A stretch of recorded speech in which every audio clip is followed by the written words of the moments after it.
ওকে এখন বাদ দিয়ে দিলাম, সুন্দর করে সাজিয়ে ওর জন্য আলাদা একটু বোর্ড করলাম। হ্যাঁ, এখানে দেখো আমি এগুলো এই যে বক্সগুলো হাতে করে কেটে কেটে তৈরি করেছি। এখানে আয়দের পাপার টুপি অটোমেটিক্যালি রাখি নামাজ পড়ে প্রতিদিন, তাই সুন্দর করে ডেকোরেশন করেছি।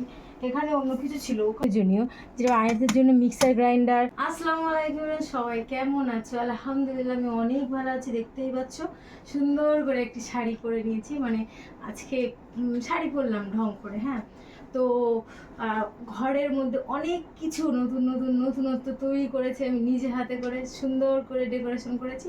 তো সেগুলোই তোমাদেরকে দেখাবো। আগের রুম টুরে তো দেখেছো অনেক কিছু ছিল, তারপরে অনেক কিছু চেঞ্জ করেছি। যেমন এটি দিয়ে শুরু করি। হ্যাঁ, আমি আমার মনের মতো করে এটি করে নিয়েছি। আমি একটু বলেছিলাম এটি প্লাইবোর্ডের ঢাকনাওয়ালা হবে, তবে আয়দের পাপা বললো না কাচের কিছু করবে। তো বেশ সুন্দর করে এই তিনটি কাচের থাকা দুটি প্লাইবোর্ডের এখানে তৈরি করে নিয়েছি। দেখো কি সুন্দর, আর সাজিয়ে রেখেছি দেখো কত সুন্দর করে। মানে এই পার্টটি খুব পছন্দ হয়েছে আমার, আর আমি নিজের মনের মতো করে সাজিয়েছি। আর আয়দের পাপাও একটু হেল্প করেছে। যাক, অনেক কিছুই আছে এর মধ্যে। আর এই তলার পার্টে একটু অগোছালো থাকে, কারণ এখানে আয়দের জিনিসপত্র রাখতে হয়। হ্যাঁ, আর এই যে পানি খাওয়ার যে আমার ব্যারেলটি, এটি থাকতো ড্রেসিং টেবিলে। হ্যাঁ, ওটি এখানে নিয়ে আসলাম জিনিসপত্র। এই ইলেকট্রিক কেটলিটা এখানে নিয়ে আসলাম, যেগুলি লাগে। আর হ্যাঁ, এটাই কিন্তু ফল থাকে আয়তে, তো এখন ফল ফুরে গেছে, নিয়ে এসেছে এখনো বার করা হয়নি তাই। আর এই একটি বোর্ড এই ইলেকট্রিক কেটলির পানি গরম করার জন্য। অ্যাকচুয়ালি এইটির জন্যে কি হয়েছে মাম্মা? এই তো হচ্ছে অ্যাকচুয়ালি এই যে ইলেকট্রিক কেটলি, এর জন্য কিন্তু এখানে রেখে পানি গরম করার জন্য এটি করা। হ্যাঁ, তো ওকে এখন বাদ দিয়ে দিলাম, সুন্দর করে সাজিয়ে ওর জন্য আলাদা একটু বোর্ড করলাম। হ্যাঁ, তারপরে মানে এটি সুন্দর করে সাজিয়েছি। আর তারপরে দেখো এখানে এই থাকাটি রেখেছি আমি আমার সুবিধার্থে। আয়তের আমি এখানে বসে খাওয়াই সব সময়, আর ওর চামচ এদিকে ওদিকে হয়ে যায়। দেখো কতগুলো চামচ আমি এখানে সাজিয়ে রেখেছি। আর হ্যাঁ, ব্রাশ করতে আমি ভুলে যাই। হ্যাঁ, তাই জন্য কলগেট ব্রাশ চোখের সামনে রেখেছি, যাতে সকালে মশারিটা খুলতে গিয়েই মনে পড়ে যে না ব্রাশ করতে হবে।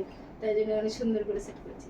আর এই পার্টটি এক ঝলক সুন্দর করে দেখিয়ে দাও উপর থেকে নিচে পর্যন্ত, আর তার সাথে আমাকে কেমন মানিয়েছে অবশ্যই বলো। হ্যাঁ, যাক এটি। আর আর এখানে তারপরে দেখাই, এখানে তো দেখতে পেয়েছিলে আমার অনেক কি জিনিসপত্র ছিল, আমি এখান থেকে সব ওখানে শিফট করে দিয়েছি। তো এখানে টুকিটাকি কিছু আছে। আর এর উপরটা একটু দেখাও সুন্দর করে, এখানে একটু একটু এই সাইডটা এসো। এখানে দেখো আমি এগুলো এই যে বক্সগুলো হাতে করে কেটে কেটে তৈরি করেছি আমি, আর পেপার মেরেছি সুন্দর করে। আর ফুলদানিগুলো কিনে ওখানে রেখে দিয়েছি। এটা একদম আমরা যখন শুয়ে থাকবো খাটের উপরে জাস্ট নজরে পড়বে তাই জন্য।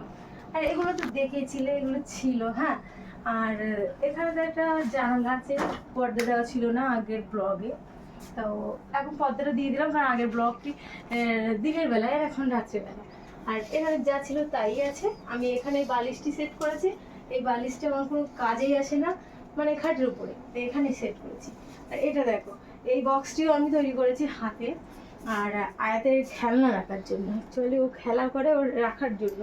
আর এটা এখনো সেট করা হয়নি, এখনো পর্যন্ত পড়ে আছে। হ্যাঁ, এর উপরটা একটু অগোছালো, এগুলো গোছাতে হবে। আর এর ছোট্ট একটি ব্যাগ এখানে থাকে, এই ব্যাগটিতে আমি চাবি রাখি তাই জন্য। হ্যাঁ, আর এই দেখতে পাচ্ছ ব্যাগ গোছানো আছে, আমি বাপের বাড়ি যাবো কালকে, ওই জন্য ব্যাগ গোছানো। আর র্যাকটি তো আমরা আগে ব্লগে দেখেছিল ওখানটাই ছিল, সেই র্যাকটি আমি ওখান থেকে নিয়ে এখানে এসেছি। আর ওই কাচের র্যাকগুলি করার জন্য এখানে রেখেছি। এখানে আমার খাবারের কৌটো রেখেছি। আর এই সাইডটা এসো, আর আমি এখানে আয়দের পাপার টুপি অটোমেটিক্যালি রাখি নামাজ পড়ে প্রতিদিন, তাই জন্য। আর এটা তো আমি দেখেছি এখানে টানিয়ে রেখেছি। এই দুটি কিনেছিলাম মেলা থেকে, তো ফেলে দিব না বলে এখানে রেখে দিয়েছি, বেশ ভালো লাগছে। আর এটি হলো যখন বৃষ্টি হয় তখন কাজে লাগে আয়তের জামা কাপড় শোকানোর জন্য। আর এখানে এই একটি কি বলে এই রডে, আর এই রডে দেখতে পেয়েছিলে ফুল ছিল, ওই যে সেই ফুলগুলো এখন ওখানে আপাতত আছে, কারণ ওখানে এখন কাজে লাগছে না, আমি পরিষ্কার করে রেখে দিয়েছি, সেট করা হয়নি। হ্যাঁ, আর এগুলো তো আমার মনের মতো করে আমি গুছিয়ে রেখেছিলাম, তোমরা অবশ্যই দেখেছো। তো এই থাকাগুলো আমি আমার একটু সুন্দর করে ডেকোরেশন করেছি। এখানে অন্য কিছু ছিল, ওখানে কিছু জিনিসপত্র এখানে ছিল, তো ওগুলো এখন নামিয়ে আমি সুন্দর করে এখানে সাজিয়ে রেখেছি। হ্যাঁ, তারপরে দেখো এই জায়গাটিতে, এখানটায় মোটামুটি সরে এসো, কাছে এসো, এখানটায় আমার আয়াতের জন্য ওড়না রাখতাম, কিন্তু এখন অনেক কিছু জিনিস সব আয়াতের প্রয়োজনীয়, যেটা আয়াতের জন্য মিক্সার গ্রাইন্ডার, লেবু রস করার জন্য এখানে একটা চাকু আছে, কাজে লাগে, এখানে ফল ছেলা, সব কিছু সুন্দর করে সাজিয়ে রেখেছি। সব কিছু ওর দৈনন্দিন কাজে লাগে। হ্যাঁ, তাই বললে এইগুলো এখানে রেখেছি। তো তারপরে দেখো এখানে শাড়ি পরে উঠতে অসুবিধা হচ্ছে। হ্যাঁ, এখানে দেখো আমি এই যে রেখেছি, আমি রেখেছি কিন্তু এখন হাতে পাচ্ছি না, এখানে উঠে রেখেছিলাম আয়াত আর আমার বরের নাম আর আমার নাম। এই যে এটি হলো ভোজবাড়ি থেকে নিয়েছিলাম, আগে ব্লগে দেখেছো, তো ওটি আমি ওখানে রেখেছি। এত সুন্দর লাগছে দূর থেকে, ওটিতে একদম নজর কাটছে। হ্যাঁ, সুন্দর করে সাজিয়ে রেখেছি। আর এই সব তো তুমি দেখেছিলে, তোমরা তোমাদেরকে দেখিয়েছি মোটামুটি সব কিছু। আর হ্যাঁ, এই সেম বেডশিট নিয়েই কিন্তু আগের হোম ট্যুর মানে রুম ট্যুরটি দেওয়া। তো আমি ভেবেছিলাম এই সেম বেডশিট নিয়েই কথা বলবো। এটি আজকে যখন পাতানো হয়েছে, আজকে ভিডিওটি করলাম। আর এই বেডশিটের জন্য আবার নতুন করে বেডশিট কিনেছি আমি, সুন্দর কালার পছন্দ হয়েছে, কিনে দেখো সেম আমাদের জন্য পার বালিশের অর্ডার করেছি। আর এই যে আমাদের মাথার বালিশের অর্ডার, হ্যাঁ আয়াতের তো পার বালিশ মাথার বালিশের অর্ডার আছে, তো সুন্দর করে সাজিয়ে রেখেছি। আর আয়াত দেখো এখন ফোন দেখছে। হ্যাঁ, খুব সুন্দর করে। আয়াত একটু হাই করো মাম্মা, একটু মাম দাও, ফ্লাইং মাম দাও। ঠিক আছে, আয়াত এখন ফোন দেখছে। হ্যাঁ, আর এই সাইডে দেখো, এখানে তো অনেক জিনিসপত্র আগের ব্লগে দেখেছো, কিন্তু সাজানোটা দেখেছো আমি কিন্তু নিজে হাতে করে সুন্দর করে সাজিয়ে রেখেছি। আর এগুলি সব হলো আমার বাপের বাড়ির থেকে আসা, মানে সব সুন্দর করে সাজিয়ে রাখা।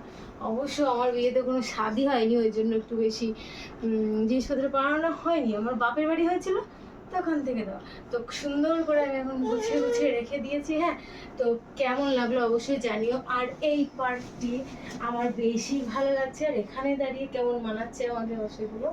আর এটি তো দেখেছো ভালো করে দোকান থেকে নিয়েছিলাম, এটি নিয়েছি রোজার মাস এরকম কিছু একটু হবে, মানে রোজার ঈদের আগে। তো এখনো পর্যন্ত সেইভাবেই হাওয়া আছে, সুন্দর করে সাজিয়ে রেখেছি। এই যে, আর এখন অনেক ফুলদানি আসবে, অনেক কিছু সাজাতে হবে, সাজানো বাকি আছে। হ্যাঁ, তো আয়া একটা মন দাও। ঠিক আছে, তো আমি ব্লগ করতে করতে কারেন্ট চলে গেছে, কারেন্টও চলে গেছে, এখন এসি চলছিল, এসিও বন্ধ হয়ে গেছে। এখন আমাদের অবস্থা কীরকম হবে অবশ্যই বুঝতে পারছো। তো চলো, আমাদের অবস্থা খুব খারাপ, তো আমাদের অবস্থা খুব খারাপ হবে, ঘেমে নাজেহাল হয়ে যাব। আর আমাদের ইনভার্টার এখন সমস্যা হচ্ছে, তাই জন্য এখন কারেন্ট চলে গেলেও আমরা কোনো লাইট পাখা পাচ্ছি না। হ্যাঁ, তো এই পর্যন্তই থাক আপাতত, একটু বড় করতাম, আরও কিছু দেখাতাম, তো দেখানোর দরকার নেই, কারেন্ট চলে গেছে। তো চলো, ভালো লাগে লাইক কমেন্ট শেয়ার সাবস্ক্রাইব করতে করে দিও। কি এই তো বলো, এটা ফেরো ফেরো, বলো আল্লাহ হাফেজ বলো তো। হ্যাঁ, তো ভালো লাগে লাইক কমেন্ট শেয়ার সাবস্ক্রাইব করে দিও, আর ফেসবুক পেজ থেকে দেখলে একটু ফলো করে দিও। আল্লাহ হাফেজ। তো আমি কাছ থেকে একবার তোমাদেরকে দেখিয়ে নিচ্ছি, দেখো কত সুন্দর সুন্দর ফুলদানি এখানে। আর দেখো এই ফুলদানিগুলো আমি একদম নতুন এনেছি। হ্যাঁ, খুব সুন্দর, পছন্দ আমার। আর কারেন্ট চলে গিয়েছিলো, দেখো ফোনে ফ্ল্যাশ জ্বলছিল এখানে। তো তারপরে এই পেনদানিগুলো খুব পছন্দের, খালেক ভাইয়ের দোকান থেকে নিয়েছি এই পেনদানি। আর এখানে বিয়ের আগের অনেক গিফট দিয়েছি আমি এদের বাবাকে, সেগুলোও আছে। তো সব তোমাদেরকে দেখাবো অন্য একটি ব্লগে। তো এই যে দেখো কত সুন্দর করে আমি সাজিয়ে রেখেছি। হ্যাঁ, সব এগুলো বিয়ের আগের গিফট, আমি দেখাবো অবশ্যই। আর সে দেখো আয়নায় দেখা যাচ্ছে আয়াতের পাপাকে আর আয়াতকে। যাক, এই যে আমার তো পেনদানিগুলো খুব পছন্দের। তারপরে এই ঘরগুলো নিয়েছিলাম খালেক ভাইয়ের দোকান থেকে, তোমরা দেখেছিলে যে এইগুলো খুব সুন্দর করে আমি সাজিয়ে রেখে দিয়েছি। চলো টাটা।